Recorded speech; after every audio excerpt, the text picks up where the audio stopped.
Hello बच्चों, स्वागत है आप सभी का एक अगले वीडियो लेक्चर में। हमने अब तक इस चैप्टर में सांद्रता से जुड़े हुए कुछ टर्म्स जैसे कि मोलरता, नॉर्मलता एंड मोल फ्रैक्शन को सीखा है और उससे संबंधित कुछ न्यूमेरिकल को भी हम हल कर चुके हैं। ठीक है, अब हम इस वीडियो लेक्चर में आगे देखेंगे कि बिलियन की कॉलिगेटिव प्रॉपर्टीज क्या होती हैं या बिलियन के अणुसंख्य गुणधर्म क्या होते हैं। तो बच्चों, टॉपिक है हमारा colligative properties of solution. Topic है colligative properties of solution. Colligative properties of solution, बिलियन के अणुसंख्य गुणधर्म। बिलियन के अणुसंख्य गुणधर्म। कॉलिगेटिव प्रॉपर्टीज को बच्चों हम कहते हैं अणुसंख्य गुणधर्म। ठीक है, हमें जानना है कि बिलियन के अणुसंख्य गुणधर्म क्या होते हैं। तो बच्चों, आप ये सभी बहुत अच्छे से जानते हैं कि जो सॉल्यूशन है वो दो पार्ट से मिलकर बना हुआ है। दो पार्ट्स कौन कौन से होते हैं हमारे? एक सॉल्यूट और एक सॉल्वेंट। Solute, solvent. ठीक है, सॉल्यूट एंड सॉल्वेंट से मिलकर बना होता है हमारा बिलियन। सॉल्यूट क्या होता है? विलेय होता है और सॉल्वेंट विलायक होता है। Colligative property of the solution, ये बहुत ही इंपॉर्टेंट टॉपिक है कि अणुसंख्य गुणधर्म क्या होते हैं और कितने होते हैं। तो बच्चों, जो हमारा सॉल्यूशन था वो सॉल्यूशन दो चीजों से मिलकर बना हुआ था, एक तो सॉल्यूट और दूसरा सॉल्वेंट। बेटा, सॉल्यूशन के कुछ ऐसे गुण होते हैं, कुछ ऐसी प्रॉपर्टी होती हैं जो सॉल्यूशन में उपस्थित सॉल्यूट यानी कि विलेय के कणों की संख्या पर निर्भर करती हैं। वे गुण या वे प्रॉपर्टीज जो विलयन में उपस्थित विलेय के कणों की संख्या पर निर्भर करती हैं, उन्हें हम कहते हैं colligative property of the solution. मैं डेफिनेशन लिखता हूं, आप ध्यान से सुनिए जरा। सॉल्यूशन की वे फिजिकल प्रॉपर्टीज यानी कि भौतिक गुण जो सॉल्यूशन में प्रेजेंट सॉल्यूट के कणों की संख्या पर, सॉल्यूट के कणों की संख्या पर निर्भर करती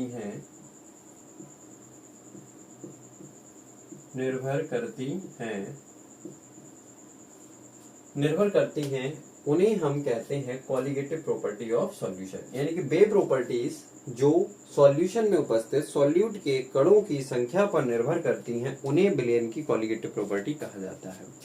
या आप ये भी कह सकते हो कि वे फिजिकल प्रॉपर्टी जो बिलियन में उपस्थित सॉल्यूट के मोल फ्रैक्शन पर डिपेंड करती हैं। आपने जो कणों की संख्या रखा है सॉल्यूट के, वहां पर आप रख सकते हैं मोल फ्रैक्शन पर निर्भर करती हैं। सॉल्यूशन की वे फिजिकल प्रॉपर्टी जो सॉल्यूशन में प्रेजेंट सॉल्यूट के मोल फ्रैक्शन पर, किस पर? मोल फ्रैक्शन पर, मोल अंश पर निर्भर करती हैं, उन्हें हम colligative property of the solution कहते हैं। और ये जो प्रॉपर्टी है वो निम्न प्रकार हैं और इन्हें हमें डिटेल से पढ़ना है। Number 1, osmosis and osmotic pressure. Osmosis and osmotic pressure. Second point, relative lowering of vapor pressure।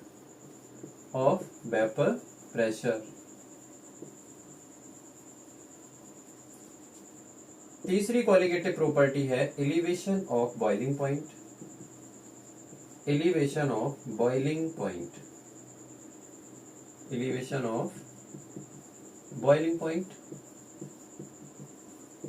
Next है डिप्रेशन ऑफ फ्रीजिंग पॉइंट कह दो या डिप्रेशन इन फ्रीजिंग पॉइंट कह दो।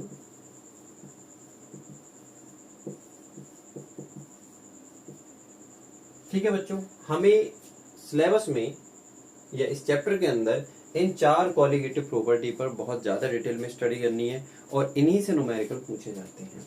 जैसे टॉपिक है osmosis and osmotic pressure, relative lowering of vapour pressure, elevation of boiling point and depression of freezing point. ठीक है, चलो हम बात करते हैं, सबसे पहले समझते हैं इनके बारे में, फिर हम डिटेल में पढ़ेंगे एक एक करके। ऑस्मोसिस एंड ऑस्मोटिक प्रेशर क्या है? ऑस्मोसिस को हम कहते हैं परासरण एंड परासरण दाब। दूसरा टॉपिक है relative lowering of vapour pressure, बाष्प दाब में आपेक्षिक अवनमन, बाष्प दाब में आपेक्षिक अवनमन। थर्ड है एलिवेशन ऑफ बॉइलिंग पॉइंट। इसका मतलब क्या है एलिवेशन ऑफ बॉइलिंग पॉइंट का? क्वथनांक में उन्नयन, क्वथनांक में आने वाली कमी। जैसे कोई हमारे पास विलायक है, विलायक का बॉइलिंग पॉइंट हमने निकाला, उसी विलायक के अंदर हमने कोई विलेय घोल दिया, कोई विलेय घोलने के बाद हमने उसका बॉइलिंग पॉइंट निकाला, तो उसमें क्वथनांक में होने वाली वृद्धि, क्वथनांक में होने वाली वृद्धि या बॉइलिंग पॉइंट में एलिवेशन का मतलब एलिवेट करता है, वो बढ़ता है। और फ्रीजिंग पॉइंट में अवनमन, मतलब यहाँ पर क्या हो जाती है? डिप्रेशन, यानी घट जाता है फ्रीजिंग पॉइंट।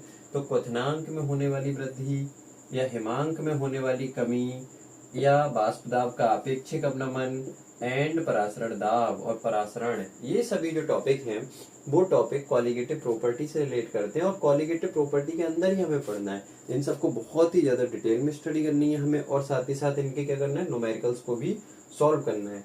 तो हम सबसे पहले बात करेंगे ऑस्मोसिस एंड ऑस्मोटिक प्रेशर की। देखिए बच्चों, पहली कॉलिगेटिव प्रॉपर्टी है ऑस्मोसिस एंड ऑस्मोटिक प्रेशर, परासरण एवं परासरण दाब। अच्छा, परासरण दाब को समझने से पहले हमें ये जानना बहुत जरूरी है कि परासरण क्या होता है। परासरण को हम कहते हैं ऑस्मोसिस, ऑस्मोसिस इसको हम कहते हैं परासरण। ठीक है, चलिए समझते हैं परासरण क्या है और फिर उसके बाद हम देखेंगे परासरण दाब क्या है। तो परासरण का मतलब क्या है कि सॉल्वेंट के मॉलिक्यूल का, पहले मैं डेफिनेशन को क्लियर कर देता हूं एक बार। सॉल्वेंट के अणुओं का या मॉलिक्यूल्स का निम्न सांद्रता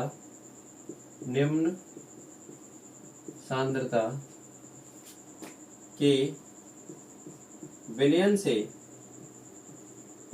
निम्न सांद्रता के विलयन से उच्च सांद्रता के विलयन की ओर, उच्च सांद्रता के विलयन की ओर, उच्च सांद्रता के विलयन की ओर प्रवाह सेमी अर्ध पारगम्य झिल्ली के द्वारा, अर्ध पारगम्य झिल्ली, जिसे हम कहते हैं बच्चों सेमी परमिएबल मेम्ब्रेन। अभी इसके बारे में बात करेंगे। विलयन की ओर अर्ध पारगम्य झिल्ली में से होकर जाना,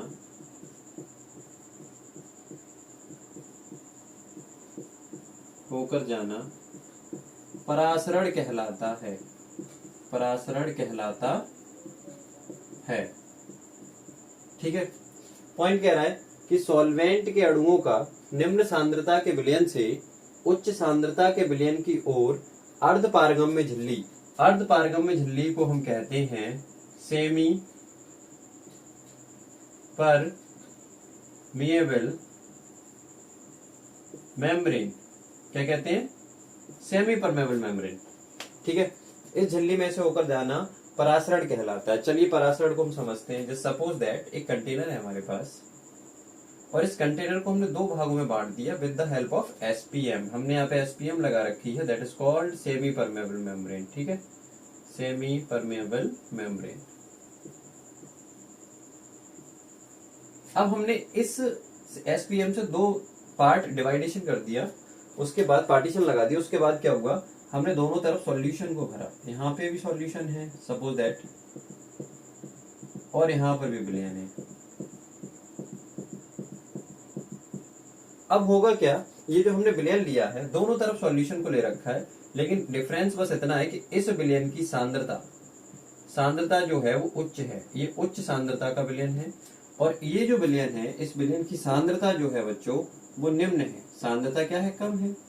ये निम्न सांद्रता का विलयन है, वो उच्च सांद्रता का विलयन है। तो निम्न सांद्रता के विलयन और उच्च सांद्रता के विलयन में क्या डिफरेंस होता है, सबसे पहले हम उसको समझते हैं। ये जो उच्च सांद्रता वाला विलयन आप देख पा रहे हैं, इस विलयन की सांद्रता ज्यादा है। इसका मतलब इस विलयन के अंदर विलेय की पदार्थ की मात्रा, विलेय सॉल्यूट की मात्रा जो है वो ज्यादा है, और यहाँ पर सॉल्यूट की मात्रा कम है।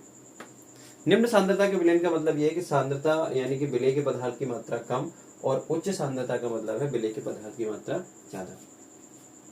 जब हमने दो ऐसे सॉल्यूशन को रखा जिनकी सांद्रता आपस में बराबर नहीं थी, तो डेफिनेशन क्या कह रही है, सॉल्वेंट के मॉलिक्यूल्स का लो कंसंट्रेशन यानी कि निम्न सांद्रता के विलयन से उच्च सांद्रता के विलयन की ओर जाना, और किस में से होकर जाना, एसपीएम में से होकर जाना, पारगम्य झिल्ली में से होकर जाना, क्या कहलाता है, परासरण कहलाता है, ऑस्मोसिस कहलाता है।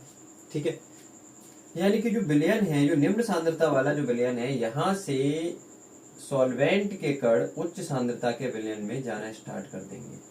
मतलब यहाँ पे विलेय पदार्थ की मात्रा बहुत ज्यादा है, यहाँ पे कम है, तो निम्न सांद्रता से उच्च सांद्रता वाले विलयन की ओर जाना स्टार्ट कर देंगे विलायक के कण, सॉल्वेंट के कण, और तब तक जाएंगे जब तक कि दोनों में इक्विलिब्रियम क्रिएट ना हो जाए।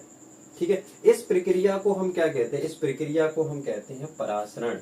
इस प्रक्रिया को कहते हैं हम परासरण। सपोज दैट हम एक किशमिश के एक बर्तन लेते हैं, उस बर्तन में पानी भर के उसमें किशमिश को डाल दें, तो क्या होगा, किशमिश के अंदर सांद्रता बहुत ज्यादा है जबकि पानी के अंदर सांद्रता बहुत कम है, और किशमिश के ऊपर जो आवरण है, जो मेम्ब्रेन है, वो किसका काम कर रही है, एसपीएम का काम कर रही है, तो किशमिश फूलने लगती है।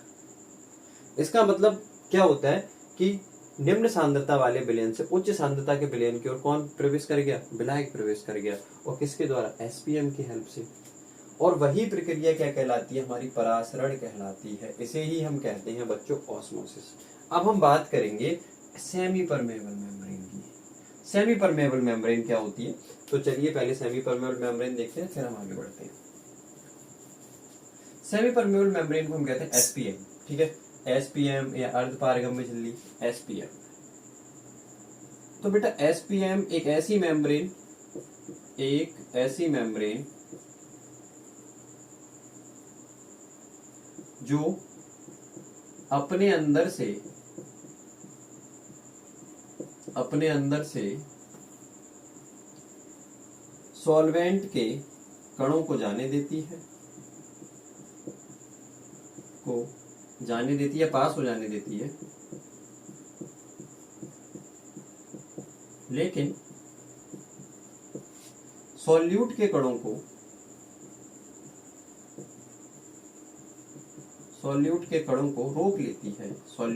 को रोक लेती है, एसपीएम कहलाती है। एसपीएम बच्चों एक ऐसी मेम्ब्रेन है जो अपने अंदर से सॉल्यूट के कणों को तो रोक लेती है लेकिन सॉल्वेंट के कणों को पास हो जाने देती है, उसे हम एसपीएम कहते हैं। सेमी परमेबल मेम्ब्रेन जो है वो हमारी इस यूनिवर्स में दोनों तरह की पाई जाती है, आर्टिफिशियल भी पाई जाती है, नेचुरल भी पाई जाती है। अगर हम नेचुरल एसपीएम की बात करें तो एग मेम्ब्रेन, अंडे की जो मेम्ब्रेन होती है वो एक एग्जाम्पल है एसपीएम का। सेल मेम्ब्रेन, कोशिका झिल्ली भी क्या है, इसका एक एग्जाम्पल है नेचुरल।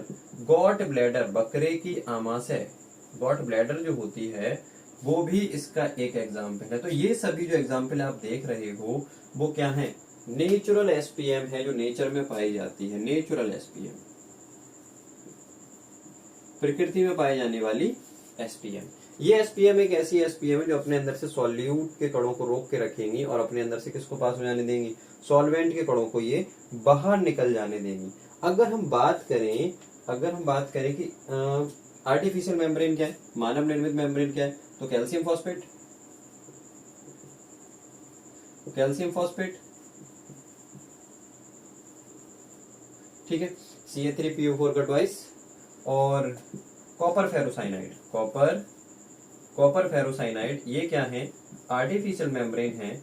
इन मेम्ब्रेन का हेल्प लिया जाता है जब हम कोई भी प्रोसेस करते हैं तब, क्योंकि जो हमारी नेचुरल मेम्ब्रेन है वो प्रेशर को नहीं सह सकती और प्रेशर डालते ही वो क्या हो जाती हैं, टूट जाती हैं। इसलिए हम इनकी हेल्प से, आर्टिफिशियल मेम्ब्रेन की हेल्प से कोई भी प्रोसेस कराते हैं। जैसे कि अभी हम ऑस्मोटिक प्रेशर को पढ़ेंगे तो वहां पर हम प्रेशर लगाएंगे एसपीएम के ऊपर, तो अगर हम नेचुरल एसपीएम के ऊपर प्रेशर लगाते हैं तो प्रेशर को वो सहन नहीं कर पाती हैं और टूट जाती है। इसलिए हम किसकी बात करते हैं, आर्टिफिशियल मेम्ब्रेन की, कृत्रिम एसपीएम, आर्टिफिशियल मेम्ब्रेन, इसकी हेल्प लेते हैं। ठीक है, ये हमारा ऑस्मोसिस हो गया। अब हम देखते हैं कि डिफ्यूजन और ऑस्मोसिस में क्या डिफरेंस है। आप इसका स्क्रीनशॉट ले लीजिए। चलिए बच्चों, अब हम देखते हैं डिफ्यूजन एंड ऑस्मोसिस में क्या अंतर है। अभी हमने ऑस्मोसिस को पढ़ा था, मैं ऑस्मोसिस को आपको एक बार बता दूं। ऑस्मोसिस ऑस्मोसिस होता क्या है? ऑस्मोसिस का मतलब है लो कंसंट्रेशन, यानी कि निम्न सांद्रता से हाई कंसंट्रेशन, उच्च सांद्रता की ओर किसके कणों का जाना? सॉल्वेंट के कणों का जाना, और एसपीएम के द्वारा जाना। क्या कहलाता है? ऑस्मोसिस कहलाता है। जैसे किशमिश को हम पानी के अंदर डालते हैं तो फूलने लगती है, तो वहां पर क्या होता है, निम्न सांद्रता से विलायक किस में चला जाता है? उच्च सांद्रता के अंदर प्रवेश कर जाता है, उच्च सांद्रता के विलयन के अंदर प्रवेश कर जाता है, और वहां पर हम बिना एसपीएम के कोई भी काम नहीं कर सकते। ये सेमी परमेबल मेम्ब्रेन की हमें लेनी पड़ती है। इसे हम कहते हैं परासरण। अगर हम विसरण की बात करें, विसरण की अगर हम बात करें तो विसरण का मतलब क्या होता है? विसरण का मतलब बच्चों डिफ्यूजन, जो दूसरा पॉइंट है डिफ्यूजन। अच्छा, डिफ्यूजन क्या होता है? डिफ्यूजन के बारे में अगर हम बात करें तो डिफ्यूजन क्या होता है? हाई कंसंट्रेशन, उल्टा होता है, हाई कंसंट्रेशन से लो कंसंट्रेशन की ओर विलय के कणों का जाना। सॉल्यूट के कणों का हाई कंसंट्रेशन से लो कंसंट्रेशन की ओर जाना विदाउट एसपीएम। यहां पर एसपीएम की कोई हेल्प नहीं लेनी पड़ती है। क्या कहलाता है? डिफ्यूजन कहलाता है। जैसे आप किसी भी कमरे के किसी भी कॉर्नर पर परफ्यूम का स्प्रे कीजिए, तो कुछ समय बाद आप देखेंगे कि पूरे कमरे के अंदर परफ्यूम की जो अडर होगी वो फैल जाएगी। तो क्या होगा? जहां पर स्प्रे किया था, जिस जगह पर स्प्रे किया था, उस जगह पर क्या था? बहुत ज्यादा कंसंट्रेशन थी, और कुछ समय बाद वो हर जगह, मतलब पूरे कमरे के अंदर फैल गई। यहाँ पर किसी भी एसपीएम की हेल्प नहीं लेनी पड़ी। तो वहां पर क्या है कि हाई कंसंट्रेशन से लो कंसंट्रेशन की ओर सॉल्यूट के कणों का प्रवाह क्या कहलाता है?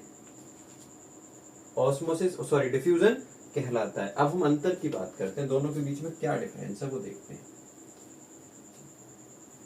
ठीक है, एक तरफ लिखते हैं ऑस्मोसिस,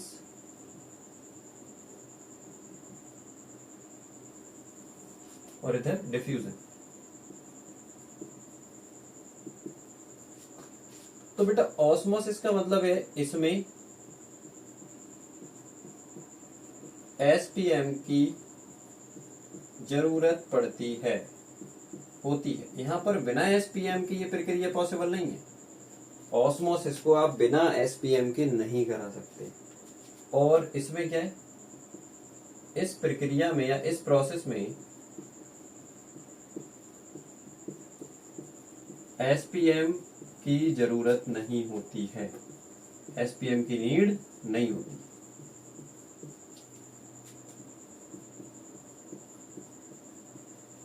ठीक है, दूसरा पॉइंट,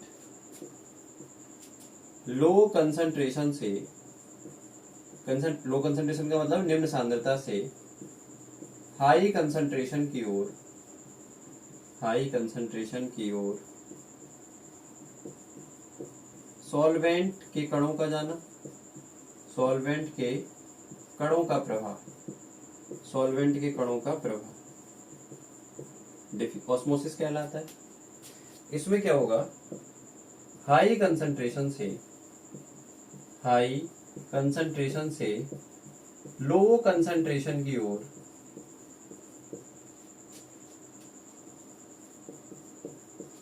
सॉल्यूट के कणों का प्रभाव, सॉल्यूट के कणों का प्रभाव, कणों का प्रभाव क्या कहलाता है बच्चों? डिफ्यूजन कहलाता है। ठीक है, डिफ्यूजन कहलाता है। इसमें क्या होता है, इसमें केवल सॉल्वेंट प्रवाहित होता है। वहां सॉल्वेंट सॉल्यूट दोनों ही हो सकते हैं, सॉल्वेंट भी हो सकता है, सॉल्यूट भी हो सकते हैं। अगर हम इसके एग्जाम्पल की बात करें, किशमिश का फूलना, किशमिश का फूलना, पानी में फूलना, पानी में फूल जाना, ये इसका एग्जाम्पल है। अगर उसके एग्जाम्पल की हम बात करें तो परफ्यूम या कपूर को ले सकते हो आप, कपूर की खुशबू कमरे में फैलना। ठीक है, कमरे में फैलना। बेटा कमरे के अंदर जो है वो अडर अगर कपूर की फैल रही है तो वो किसको रिप्रेजेंट कर रहा है? डिफ्यूजन को रिप्रेजेंट कर रहा है। हम टॉपिक पढ़ रहे हैं ऑस्मोसिस एंड ऑस्मोटिक प्रेशर, ठीक है। अब ऑस्मोसिस एंड ऑस्मोटिक प्रेशर में हमने ऑस्मोसिस को बहुत अच्छे से सीखा, एसपीएम के बारे में हमने बात की, हमने अब सीखा डिफ्यूजन। एंड जो टॉपिक है वो है डिफ्यूजन एंड ऑस्मोसिस में डिफरेंस। ये दोनों के बीच में अंतर बहुत ज्यादा पूछा जाता है, ये ध्यान रखना है आपको, ठीक है। अंतर में क्या है, यहाँ एसपीएम की आवश्यकता पड़ती है, एसपीएम की आवश्यकता नहीं पड़ती है। लो कंसंट्रेशन से हाई कंसंट्रेशन के सॉल्वेंट के कट जाएंगे, और इसमें क्या होगा, हाई कंसंट्रेशन से लो कंसंट्रेशन के सॉल्यूट के कट जाएंगे। सॉल्वेंट भी जा सकता है, जरूरी नहीं है कि सॉल्यूट ही जाएगा, सॉल्वेंट भी जा सकता है। यहाँ पर सिर्फ सॉल्यूट के कणों का प्रभाव होता है, यहाँ पर किसका, सॉल्यूट एंड सॉल्वेंट दोनों के कणों का प्रभाव होता है। अगर हम बात करें इसके एक और अंतर की, तो ऑस्मोसिस को बेटा दाब लगाकर रोका जा सकता है, ये भी पॉइंट हो जाएगा। ये पॉइंट आप लिख सकते हैं कि इस प्रक्रिया को दाब लगाकर रोका जा सकता है, और डिफ्यूजन पर प्रेशर का कोई प्रभाव नहीं पड़ता है, उसे हम प्रेशर लगा के नहीं रोक सकते। अब बारी है हमें सीखने की कि ऑस्मोटिक प्रेशर क्या है। ऑस्मोटिक प्रेशर बहुत इंपॉर्टेंट पॉइंट है। ऑस्मोटिक प्रेशर क्या है, जिसे हम कहते हैं परासरण दाब, ठीक है। परासरण दाब क्या है, इसको देखते हैं, आप इसका स्क्रीनशॉट ले लीजिए। देखिए बच्चों, टॉपिक है अगला ऑस्मोटिक प्रेशर, जिसे हम कहते हैं परासरण दाब। परासरण दाब, ठीक है, समझते हैं इसको। परासरण दाब क्या है, अगर हम एसपीएम बीच में लगाकर सॉल्वेंट को सॉल्यूशन से अलग रखें तो होगा क्या कि सॉल्वेंट के पार्टिकल्स धीरे धीरे धीरे धीरे सॉल्यूशन के अंदर एंटर करना स्टार्ट कर देंगे। अब हमें क्या करना है कि जो सॉल्यूशन के अंदर एंटर कर रहे हैं सॉल्वेंट के पार्टिकल्स, जैसे मैं एक डायग्राम के थ्रू आपको समझाने की कोशिश कर रहा हूं, इसको ध्यान दीजिए थोड़ा सा।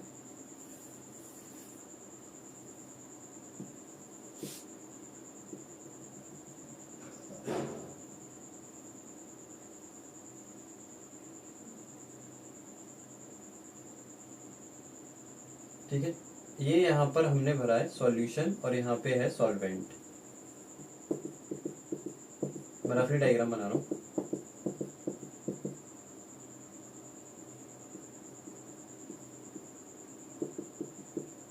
ठीक है बेटा, ये एसपीएम, थोड़ा ध्यान से समझना।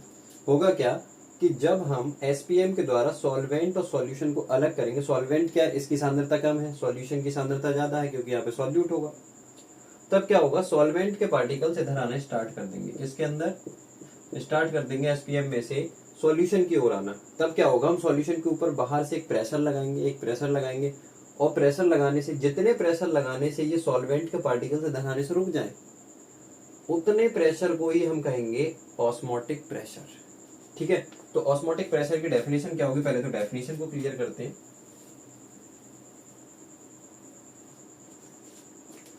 एसपीएम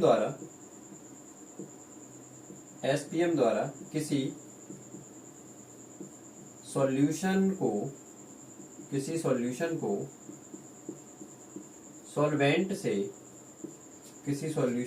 सॉल्वेंट से अलग करने पर, एसपीएम द्वारा किसी सॉल्यूशन को सॉल्वेंट से अलग करने पर सॉल्यूशन में सॉल्वेंट के प्रवाह को रोकने के लिए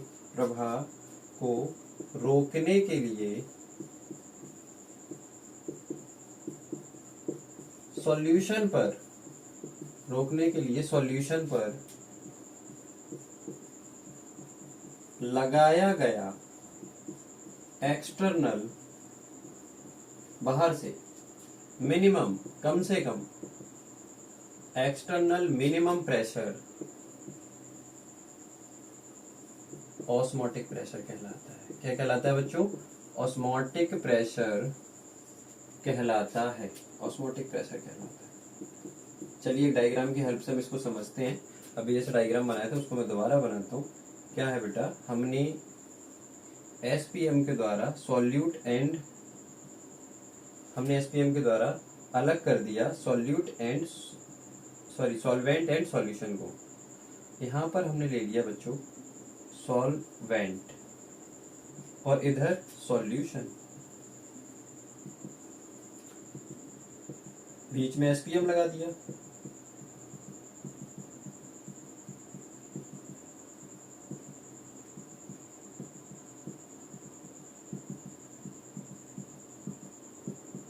ठीक। क्या होगा, यहाँ पर हम एक कैपिलरी ट्यूब लगा देते हैं, फ्लो इंडिकेटर लगा देते हैं, जिससे हमें पता चल जाएगा कि सॉल्वेंट का इंडिकेटर डाउन हो रहा है। ये है फ्लो इंडिकेटर, फ्लो इंडिकेटर, ठीक है। और यहाँ पर पिस्टन के थ्रू हम एक दाब लगाएंगे,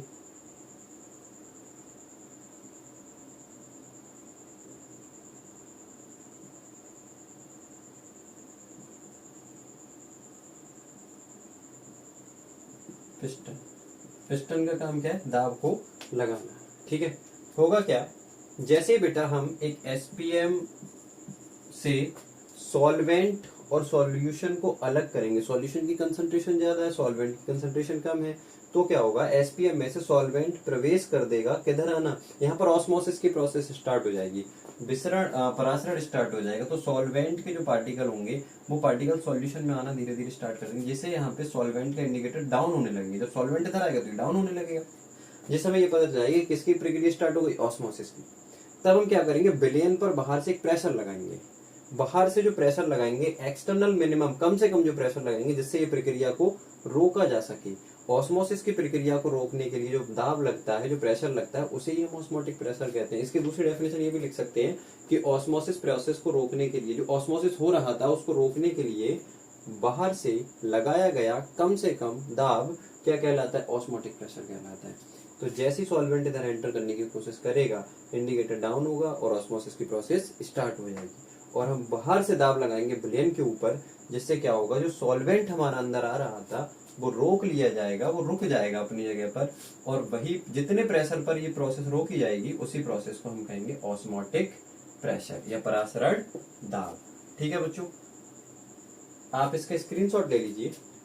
हम नेक्स्ट वीडियो लेक्चर में ऑस्मोटिक प्रेशर को ज्ञात करने की विधि है, जैसे हमने कहा है वर्कले हार्टले मेथड, जो बहुत ही इंपोर्टेंट एक मेथड है, उसको सीखेंगे, और परासरण दाब के नियम की बात करेंगे, जिसमें इक्वेशन आएगी पीवी इक्वल टू एनएसटी। इसके बारे में हमें पढ़ना है, तो आप बने रहिए हमारे चैनल पर, और ये वीडियो ज्यादा से ज्यादा शेयर कीजिए। Thank you so much.